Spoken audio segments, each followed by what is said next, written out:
Well, folks, now we've had a lot of questions out there about how Disney productions work, how tax credits work. I mean, I get comments on videos all the time, people tagging me in things on Twitter. You know, how did the Disney pay for marketing budget on this? Do that, do the other thing. How do they make these movies? How do they finance them? Well, we had a new tax return drop. And of course, we've had a lot of questions on this show in the last few months. Blue Stockings, UK Limited. Pro, do you remember what this one was? Well, I do, and not only that, Valiant, but if I'm not mistaken, I believe that it's on this channel that we actually revealed that Blue Stockings is what it is. I don't think anyone else had figured that out, and credit goes to Jonas on that. I believe he was the one who sleuthed this out and discovered Blue Stockings. Is that right? Was it Blue? Well, no, Blue Stockings. We knew. I know which one. It's a different one you're talking about. I can't think which one it is, but you're right. Jonas did find a bunch. Blue Stockings was a name that came out with the lawsuit for Miss McCarthy. Oh, with Karen McCarthy. You're right. There's another one though that Jonas got. There is, and as soon as you said it, it went right out of my head. But yeah, we'll get it later. We'll get there. But Blue Stockings is the Acolyte. And people had tons of questions about this show. You know, what was going on with it, and you know, was Disney involved or not? And I said, okay, well, let's go look some stuff up. So we pulled up some of the corporate filings from California. We pulled up corporate filings from the UK, and the reason that made it easy is because they named Blue Stockings in this lawsuit. So this Karen McCarthy person was hired as a producer, or at least allegedly hired as a producer. If she had a contract or not, that's part of this lawsuit. And then she was released from service. Disney tried to pay her $5,000 to go away. She's like, no. I had a contract. I'm going to sue. That's still going on. Hopefully we'll see more information pop up in the trade magazine on that one soon. But it gave us a window into what the title of the production company was that was involved in the show. Just like before, it's hard to know. Like, you can see a list of all these things that Disney has under its banner if you go search around in the UK. And you can find, if you know whose names to look for, they all connect to it. But and these are real. I think that's really what we're dancing around a little bit, Valiant. These are real. Oh yeah, so we're talking about real things, not like craziness. We're trying to put forth actual government documents. Yep. We're trying to back up what we're telling the audience. We're trying to be legit when we bring this news to you. Yeah, and I thought this was a great thing. What I was going to say, though, was it's hard to figure out what's what is because the titles don't tell you anything. So, like, when you have to figure out, like Pym Productions 3, Hank Pym Particles, that's Ant-Man and the Wasp: Quantumania. And companies use clever names like this to disguise the productions. They all do this, Universal, Paramount, they all do this. But they still have to file, in the UK, they have to file tax returns like they do here in the US, although in the UK, the advantage is people go over there to shoot for these big lucrative tax credits, but the downside is that they then have to make these public. So if you know what to look for, if you know what to find, you can get some information on it. So this filing here, and I'm not going to belabor it because we're not going to cover an entire tax return. We'll bore people to death. And we got a great Wall Street Journal article to get to that really went after Disney like I've never seen. We pulled it up at the beginning of the show to show you. But to give you an idea, what this shows is that, of course, Disney filed for the incorporations both in the U.S. and California as well as in the UK.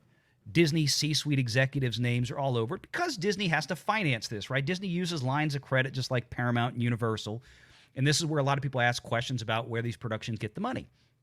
And they all have lines of credit. We covered a story, I think, last week on the live show, brought it up.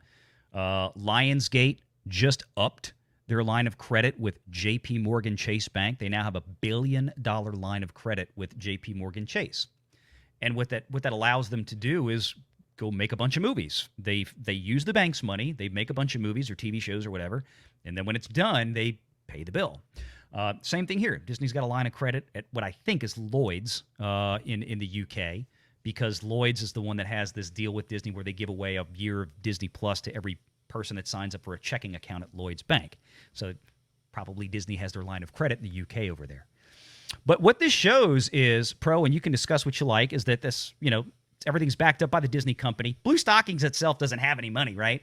Because it's a self-contained entity that just produces something. Somebody has to fund it. And in this case, they tell you in the tax return, it's the ultimate parent company is the one that has the full faith and credit that's backing this, and that's the Walt Disney Company. Before cameras rolled, and Pro, if you want to, what is the significance of this filing date for the period ended September 24th of 2022? What hadn't happened by that point? What had not happened by September 24th, 2022? You'll have to help me with that one. That was a little broad. Well, cameras had not started rolling yet. I'm sorry, it wasn't Oh, a little yeah, broad. Yeah, this is all pre-production. But basically, up to this point of renting Shinfield Studios where the sound stages were, and this to give you an idea of how much money it costs to make these Disney Plus TV shows, because this is not unique. If you scroll through this, and it's a long document, we're not reading all this, folks, don't worry. But if you look here, total cost of sales. This is the screen I want y'all to see. Total cost of sales. That's all the money they spent before a single camera rolled for the Acolyte. 37 building sets, doing concept art, all of this stuff, the costuming that has to be there before production ever begins. Yep. Almost 38 million British pounds were spent by this point for pre-production before a single camera had rolled.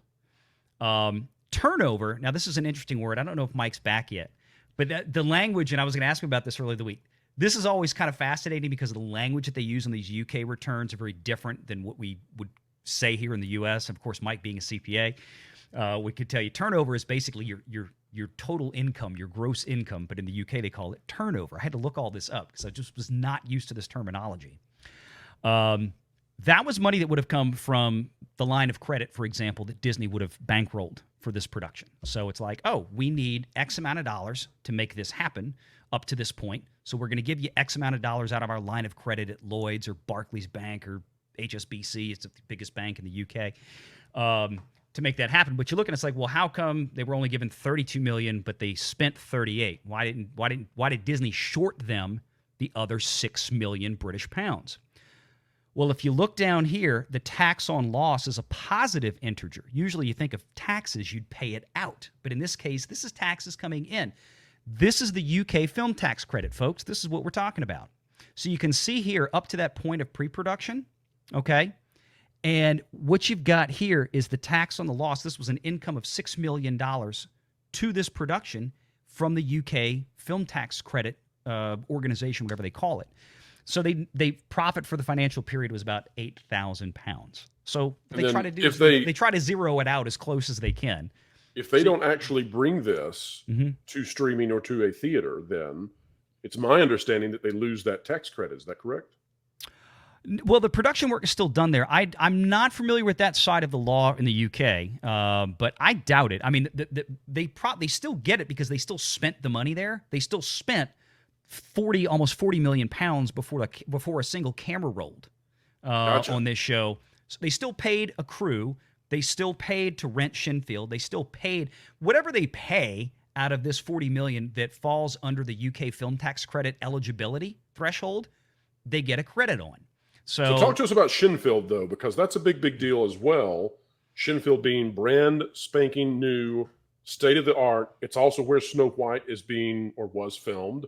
Yeah, as far as I can tell. Shinfield, yeah. Why? Well, it has major outdoor sections too. That's where that post-production photography was done. I think it said Bedfordshire, which is why I was like, well, that's where Shinfield's at. So they're probably filming it there. Disney had signed a big contract to be one of Shinfield's first big customers over there. But they've used Pinewood a lot, and now they're using Shinfield, which is great to have another studio nearby to where you can use one or the other depending on what landscape you need, what big sound stage is available. So when you lease these big sound stages for like 6 months to shoot a Marvel show, or in this case, a Star Wars show like this one, you're spending a lot of money. Big money for a brand new place to go.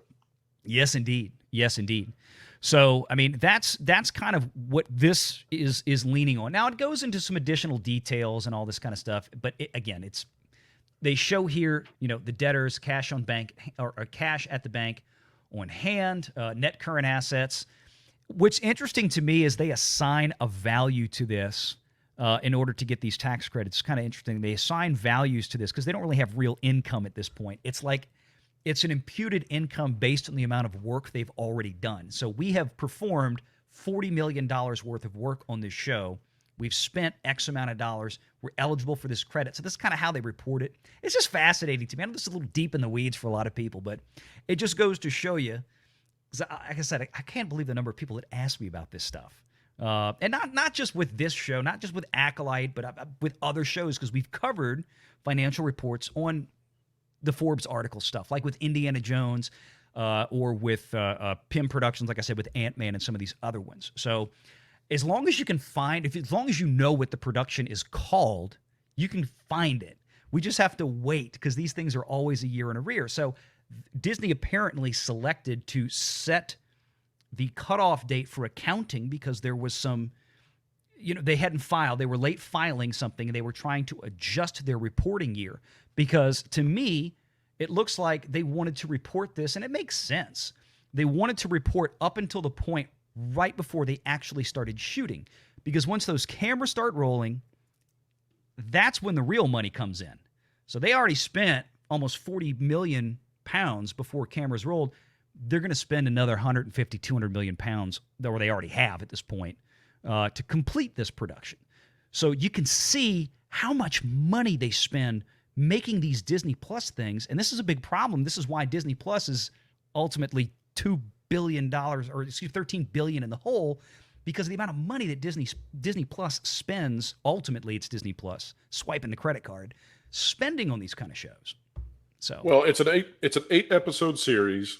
It is coming out in 2024, and we know, based on the filings that Karen McCarthy made, the lady who was supposed to be heading up the show and then was ceremoniously dumped by Lucasfilm, and then she is not pleased with the way that went. Her filing has shown that this is a major budget. So what we're looking at there is in line with what her attorney has said, that this is a huge budgeted production. It's not a small thing. And so if you've got more than $30 million being pumped into this thing, even before they start rolling the cameras, all of this lines up for a huge spend per episode. And, again, it's a horrible decision by Lucasfilm. I don't suspect this is going to be good. I think this is going to be even more money wasted by Disney Plus. Probably another black eye for Lucasfilm. I don't even know that Kathleen Kennedy will be there when this comes out, although perhaps she will be. But, at this point, you're just hoping they invoke the mercy rule, because after Indiana Jones: The Dial of Destiny, this is just embarrassing how much money they spend on these things, which are clearly driving towards failure, but which will come out. Renegade.